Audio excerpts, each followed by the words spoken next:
Welcome to the DFO Fantasy Show Team Preview Series. I'm Managing Fantasy Editor of Daily Faceoff.com, Brock Seguin, and today we will be covering the Carolina Hurricanes.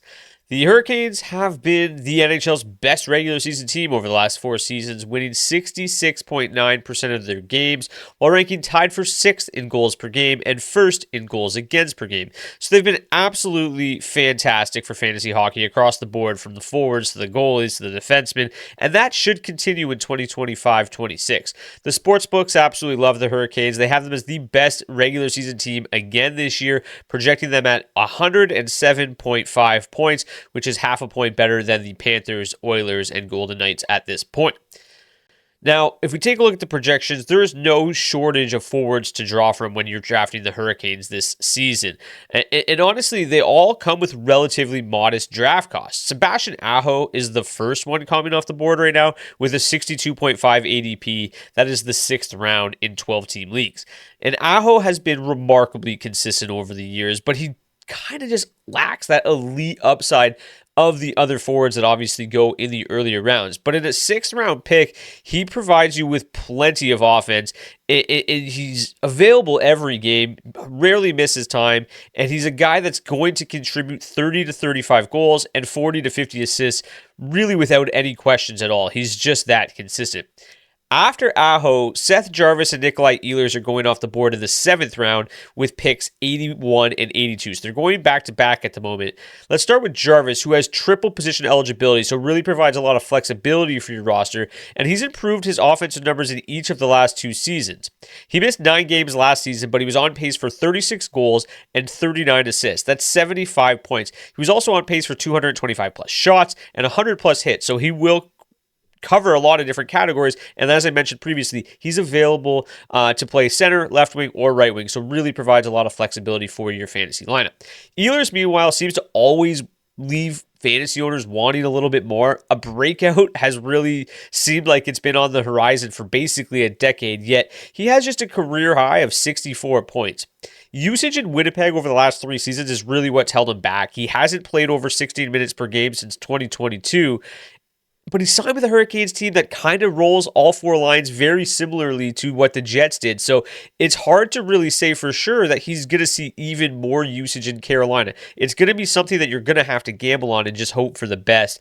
Staring at them side by side on draft day, I will take Jarvis, but it is obviously still hard to think that Ehlers has more in the tank. Like, he has more to give. So there is breakout potential for Ehlers, but I think Jarvis is just a safer pick. And the fact that he's got the triple position eligibility gives him the edge for me as they currently sit side by side in ADP. Speaking of wanting more for a breakout, Andrei Svechnikov has been a popular breakout candidate for years now, but it's never really materialized. 2022 was by far his best season, but since then he's missed nearly 21% of the games and has averaged just 21 goals and 52 points during those 3 seasons. If he stays healthy, he is capable, we've seen it, of posting 30-plus goals, 65-plus points, 220-plus shots on goal, and 175-plus hits, but he's only done that once in 7 years, so what are you really banking? Lastly, both Logan Stankoven and Jackson Blake are names to consider at the ends of your draft. If either sees an expanded role this season, they carry plenty of breakout potential. However, Stankoven had just 9 points in 19 games for the Hurricanes after the trade, but averaged only 15 minutes per game and spent most of his time on the third line with Jordan Staal and Jordan Martinook. Unfortunately, that really looks like the most likely landing spot for him on the depth chart yet again. However, there is potential that he gets shifted to center to serve as their number 2 center. I think either Stankoven or Jarvis is a likely candidate for that role. That would be the type of move that would increase Stankoven's usage and make him a real breakout candidate this year. But if he stays with Staal and Martinook again, he'll be likely nothing more than a streaming candidate and obviously a short-term pickup if he ever moves up the lineup due to injury or what have you. Blake's path to the top 6 seems a bit more apparent. He spent a lot of time with Sebastian Aho already last season and finished the year with 12 points, 6 goals, 6 assists in his final 14 games. To me, there's a lot of breakout appeal here, especially if he continues to play north of 17 minutes per game like he did down the stretch last season. The one concern would be that increase in usage came after the Mikko Rantanen trade, and obviously the addition of Nikolai Ehlers this offseason has the potential to eat back into Blake's minutes. So his usage early on is going to be something to keep an eye on, but I think he's worthwhile to take with your last pick or picking up right after the draft. He costs you absolutely nothing at the moment. And then the last forward that's really worth talking about in Carolina is Taylor Hall. He's best left undrafted at this point, and likely won't be more than like a weekly streamer that hovers around 25% owned all year. But he showed in 31 games the Hurricanes last year that he can still be a 25 goal, 25 assist player, and that has got value in certain leagues. The Hurricanes' blue line has been completely remade this offseason. They lost Brent Burns and Dmitry Orlov, and they replaced them with Keandre Miller and a full year of Alexander Nikishin. Nikishin is super interesting entering 2026. His numbers in the KHL were absolutely outstanding, and he looked comfortable in his 4 NHL playoff games last year. Nikishin will also contribute a ton of hits. We saw him have 17 hits in 4 playoff games to go along with what should be pretty impressive offensive totals. He will probably need to knock Shane Gostisbehere off PP1 to maximize his value, but there is plenty of upside here. The issue is he's already being drafted in the 9th round as a high-end number 3 fantasy defenseman. You're kind of drafting him at what feels like potentially his ceiling. I think he's obviously got the ability to move up into the top 24, but you're really paying a premium here, and you might be able to get similar production from guys like Aaron Ekblad, who's going basically 3 rounds later than Nikishin at the moment. Shane Gostisbehere feels like the better value right now, and he was a great value last year, and he's quietly ranked 50th among defensemen in points and 16th in goals over the last 4 seasons. Nobody really has talked about how good Gostisbehere has been in the last couple of years. During that stretch, he's averaged 11 goals and 37 assists. That's 48 points and should be a strong value again this year, especially if he's able to hold on to that top power play unit spot all season long. Between the pipes, there may not be a team more committed to an even split between their goalies than the Hurricanes. When both Frederik Andersen and Pyotr Kochetkov are healthy, they often rotate games right down the middle. That can make them frustrating goalies to own, but they also play behind one of the league's best defensive teams, so their goals against average and save percentage is always very strong, and they can be goals against average and save percentage stabilizers for your team in category leagues. Frederik Andersen has struggled with injuries in the last 2 seasons, but he's posted a 223 goals against average, a 913 save percentage, and a very strong 68.4 quality start percentage. His early ADP is outrageous. He's currently going to the 16th round as the 30th goalie off the board. That would obviously be an extremely good value, very low risk, high reward if that ADP sticks. I doubt it will because Pyotr Kochetkov is currently being drafted in the 10th round at ADP of 118. I won't be surprised if Andersen's ADP climbs closer to Kochetkov, and I agree with it. Like, they both, to me, are strong number 2 fantasy goalies. Just the only issue is in games where they split time, in weeks where they only have 3 games, you might only get 1 start out of these guys. So you might have to get a little bit creative. You're probably going to need to carry a 3rd goalie or at least have a streaming spot to try to get to the minimum starts if you have Andersen or Kochetkov on your roster.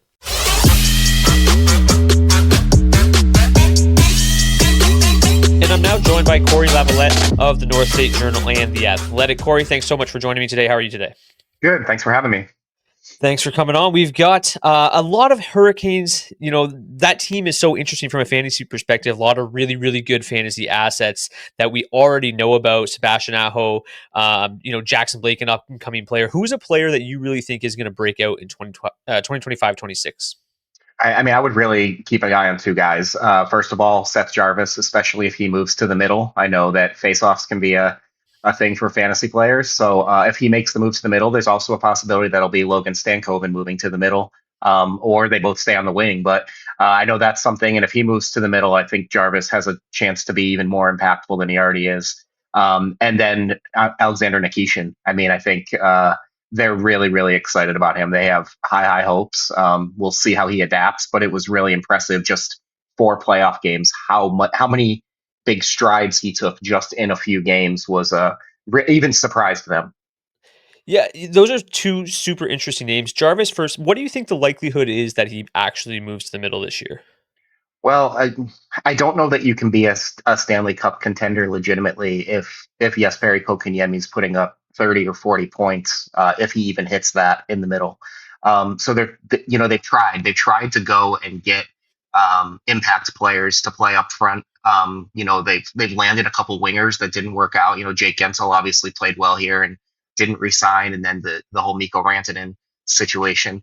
But Jarvis is already finished in the top 12 in Selkie voting 2 years in a row. We can debate whether or not us writers know what we're talking about when it comes to that. But I think if you talk to Rod Brindamore and you talk to other players, people really, really think he's a really good 200-foot player. So I don't think moving to the middle is a huge, huge problem for him. We'll see what they do. They love him on the wing, but with the addition of Nikolai Ehlers, you have another weapon, and they're stacked on the wings. You mentioned Jackson Blake. We've got Andrei Svechnikov. Taylor Hall was re-signed. Logan Stankoven, if he stays on the wing, they got a lot of assets on the wing, and if you don't move one of those guys to the middle, then you're going to end up with somebody probably playing on the fourth line that shouldn't be. Not the worst problem in the world, but can you keep everyone happy? Yeah, absolutely. And you mentioned Nikishin. What can you expect for him in his first full season? I mean, when you look at his KHL numbers, they just absolutely jump off the page at you. And obviously, the departure of Brent Burns now opens up an opportunity for him to grab some power play time, probably, I would imagine, on the second unit to start. What are your expectations for him this year? Yeah, I mean, I do. I think you're right. I think that Shane Gostisbehere will still be given the job of quarterbacking the top power play at least to start. Um, I mean, some of the goalies have already told me he's got maybe the heaviest shot on the team, so I think there's an opportunity there for him to be a threat from the point. His 1 point in the playoffs was just a ridiculous backhanded no look pass to spring Logan Stankoven against the Panthers in the only game the Hurricanes won. He's got a vision. He's also a fierce hitter, which is an element they've lacked a little bit. I'm excited about the kid. Just listening to what the team has said about him, I think the ceiling's high. At the same time, we've seen what's happened with newcomers to the Hurricanes on defense. Brent Burns took a little while to adjust. To Dmitry Orlov took a little while to adjust. Sean Walker did a really good job last year coming in and stepping right in. He was fine. But it takes time playing in the style they do of, kind of, one-on-one and really aggressive at the blue line to keep pucks in, things like that. So if he can adapt to that as quickly as he seemed to in the playoffs, then I think the sky's the limit.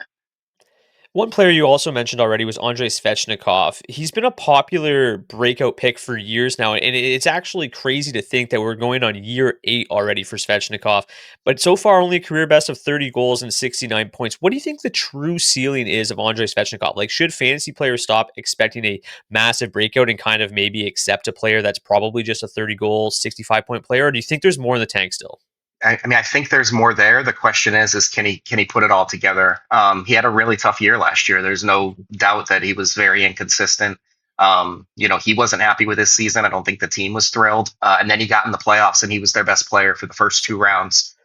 Nobody played well against Florida, so I don't think you want to mark that against him. Florida was a machine, is a machine, and but the potential is there, right? And like we're talking about, if Seth Jarvis moves to the middle, a top line of Sebastian Aho, Nikolai Ehlers, and Andrei Svechnikov has a little bit of everything you want. He is a man among boys out there. He is a big, strong guy. And great attitude and great work ethic. You'd love to see him have a really, really big season. I don't know that he'll ever score 40 because he envisioned, everyone wants to compare him to Alex Ovechkin, and he always said, I'm more like Evgeny Kuznetsov. I want to pass the puck. So he has a great shot and stuff, but he's a little bit of a pass first guy. So I don't know that we'll ever see him as a 40 goal guy, but I could see him being a point per game guy. I think he has that potential. The question is, can he put it all together? Can he stay healthy? Speaking of staying healthy, Frederik Andersen has been an issue for him over the years. And after the Four Nations face-off last year, it was a dead even 50-50 split between Andersen and Kochetkov when they were both healthy. Do you expect that to continue into 25-26? They seem pretty committed to that 50-50 split and then kind of just riding the hot hand come playoff time. Do you expect it to be like 41 starts each if they're both healthy? Not even just 50-50 split. They literally alternated every game. It was nobody played back to back. I think that's probably the plan. The question is, can Andersen stay healthy? And really, can Kochetkov stay healthy? He's had his issues too. The thing with Kochetkov is he has ability to get really hot and be a great goalie for stretches of 8, 10, 12 games. He just has never strung it together over a half a season or anything. Andersen, meanwhile, I don't know that anybody would ever say he gets hot, but he is so steady and consistent. If you look at some of the goalie analytics numbers, he's not a guy who covers the puck a lot. He's big and he blocks shots. They have a good defense, so you hope that those rebounds get cleared. but he's not the type of guy who's going to go and, save your week on fantasy because he has 4 shutouts. That's just not who he is. But yeah, I think that the plan is they probably will alternate. You have Caden Primo now too, which is something to keep an eye on. A little more stability as a number 3 than what they've had. They had to go out and get guys the last couple years. They got Spencer Martin, they got Dustin Tokarski literally off the scrap heap last year. And those guys did fine. But I think Caden Primo, a little bit like Frederik Andersen, right? Big guy in net. So that one was interesting to me. I'm just surprised they didn't trade him for Skylar Brindamore since the, Rod Brindamore, Keith Primo trade. Yeah, absolutely. It's interesting just with how good the Hurricanes are defensively. Their goalies are always so well insulated, and both are strong fantasy commodities. But Rod Brindamore is kind of the one coach that fantasy players hate because all of his lines get balanced ice time. Their goalies split dead even, and it's really hard for players to kind of step up in Carolina. But they're always so consistent and so reliable. That's all I've got for you today, Cory. Thank you so much for joining me. Best of luck this season. We look forward to your coverage of the Hurricanes. Thanks. Let's enjoy the summer for just a couple more weeks. Yes, absolutely. Before the grind starts. Have a great day. Thanks, man. Hey, hockey fans, if you enjoyed that video, then make sure you hit the subscribe button right here on the Daily Faceoff YouTube. We have you covered for everything you need. Exclusive interviews on The Sheet with Jeff Merrick, all the latest hockey news on Daily Faceoff Live, and you can always get your morning started with Johnny Lazarus and Colby Cohn on Morning Cup of Hockey. Don't miss a minute. Hit that subscribe button.